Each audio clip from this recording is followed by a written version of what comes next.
Cette voiture est réputée impénétrable. C'est un véritable coffre-fort sur roues qui lui vaut son surnom de The Beast, la bête.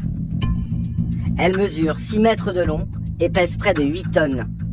The Beast est entièrement blindé, à commencer par son châssis, 12 cm d'épaisseur, qui protège contre l'explosion d'une bombe.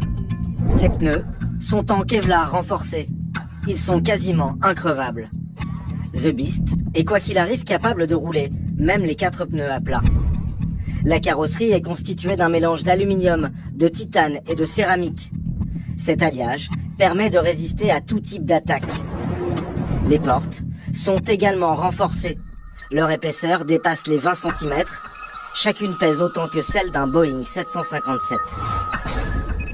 I can tell you this, the Secret Service has a division of engineers. Le Secret Service dispose d'une division d'ingénieurs, de personnes diplômées, de techniciens spécialisés qui travaillent en permanence de concert avec les fabricants pour s'assurer qu'il s'agit de la voiture de protection la plus avancée technologiquement dans l'histoire du monde et qui est constamment améliorée. Et comme vous pouvez l'imaginer, la majorité de ces éléments sont classifiés.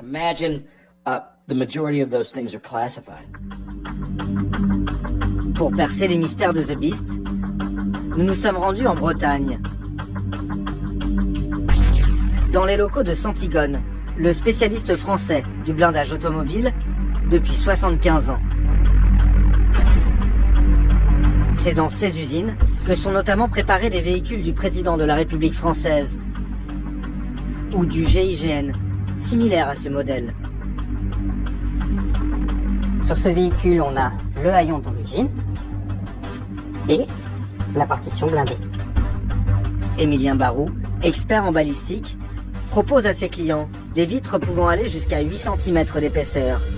Bien moins que la Beast, mais déjà très efficace. Un point sensible, ça va être le vitrage. Donc le vitrage, on est sur un matériau qui doit rester transparent, mais le vitrage est forcément un peu plus fragile que de l'acier blindé. C'est aussi une zone d'attaque évidente. C'est-à-dire que les assaillants vont tirer sur ce qu'ils voient. Ces échantillons, ils ont été testés pour vérifier leur tenue.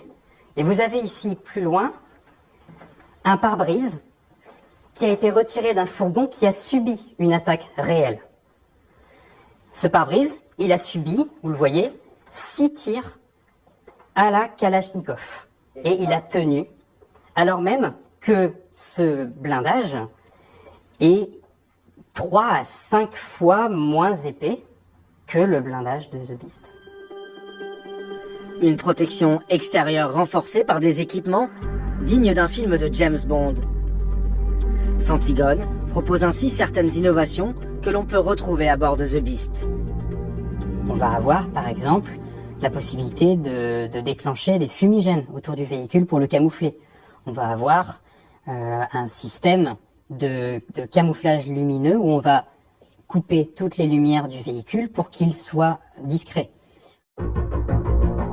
The Beast peut par exemple, en cas d'attaque nocturne, se fondre dans la nuit. Les phares peuvent éclairer en lumière infrarouge, invisible à l'œil nu. Couplé à un pare-brise qui passe en vision nocturne, le conducteur de la limousine peut ainsi voir en pleine nuit, sans être vu. En cas d'attaque chimique, l'habitacle devient totalement hermétique. Des bonbonnes d'oxygène situées dans le véhicule assurent un air sain. On y trouve également des poches de sang, du même résus que celui du président. Un seul exemplaire de The Beast coûte plus d'1,5 million de dollars. Un bijou de technologie qui a pourtant des limites inattendues. Cette voiture protège le président de tout, mais parfois pas du ridicule. On a eu un incident où la voiture était tellement lourde et tellement basse qu'elle est restée bloquée sur un dos d'âne en Irlande pendant une des visites d'Obama sur place. Depuis cet incident, The Beast a été rehaussée. La limousine est d'ailleurs constamment améliorée pour parer à toutes les menaces. Tanguy Kemener a également accompagné Barack Obama dans le vaisseau amiral de la flotte présidentielle, le mythique Air Force One. C'est un DC-25, la version militaire du Boeing 747. Le président en a 2 à sa disposition. Il voyage toujours avec 2 avions. Il y a toujours le premier 747 ou le premier C-25 et un deuxième de rechange lorsqu'il est impensable que le président ne voyage pas dans un avion sécurisé. À l'instar de The Beast, Air Force One est bardé de technologie. L'avion est protégé sur tout son fuselage par un blindage électromagnétique et est équipé de nombreux systèmes de protection, comme ces petits miroirs irisés situés à l'arrière des réacteurs. Ce sont des capteurs infrarouges qui permettent de dévier les missiles en perturbant leur système de guidage. C'est un avion militaire qui n'est pas soumis aux couloirs aériens normaux et qui vole d'ailleurs beaucoup plus vite, qui décolle de façon extrêmement brutale et verticale. En fait, le principe, c'est qu'il faut qu'il soit en l'air le plus vite possible pour éviter les moments où il est vulnérable, c'est-à-dire les phases de décollage et d'atterrissage.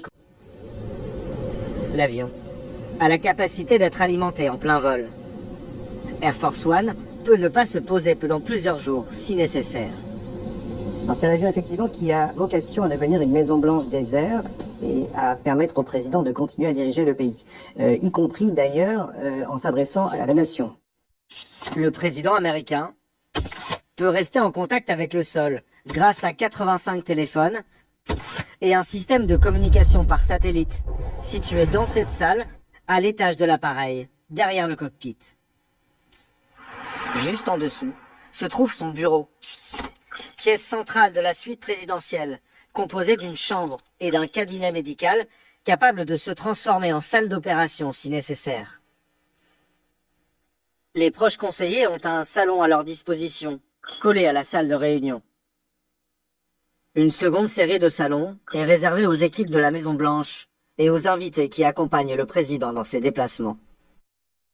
Enfin, son service de sécurité et les journalistes qui le suivent sont installés à l'arrière de l'appareil. Air Force One n'est pas le seul avion en capacité de protéger le président. Un autre modèle existe, bien moins connu, mais beaucoup plus sécurisé. Le 4B, aussi appelé le Doomsday Plane, que l'on peut traduire par avion de l'apocalypse ou avion du jugement dernier. Un avion qui n'a pas de hublot, qui est censé servir de pentagone des airs, en fait, de poste de commandement, au cas où les installations au sol auraient été annihilées par une guerre nucléaire. On peut continuer à mener un conflit depuis les airs à bord de cet avion-là. Depuis sa mise en service en 1973, aucun président n'a eu à l'utiliser. L'ultime protection,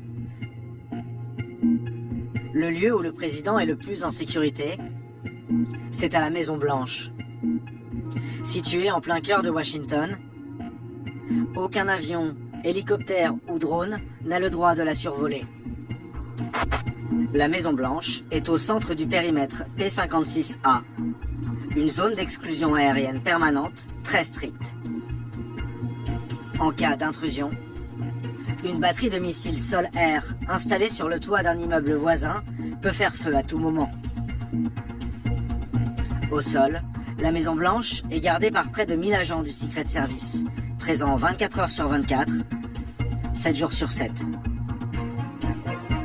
C'est un endroit tellement sécurisé que l'ancien président Bill Clinton le qualifiait de joyau du système pénitentiaire américain. Les policiers du Secret Service sont au point d'accès, aux guérites qui gardent l'entrée du complexe présidentiel. Ils sont également en patrouille, souvent en uniforme noir, camouflage de nuit. Et puis il y en a également sur le toit qui sont en fait des représentants des équipes anti-snipers qui sont censés pouvoir déjouer des tirs venant de très loin.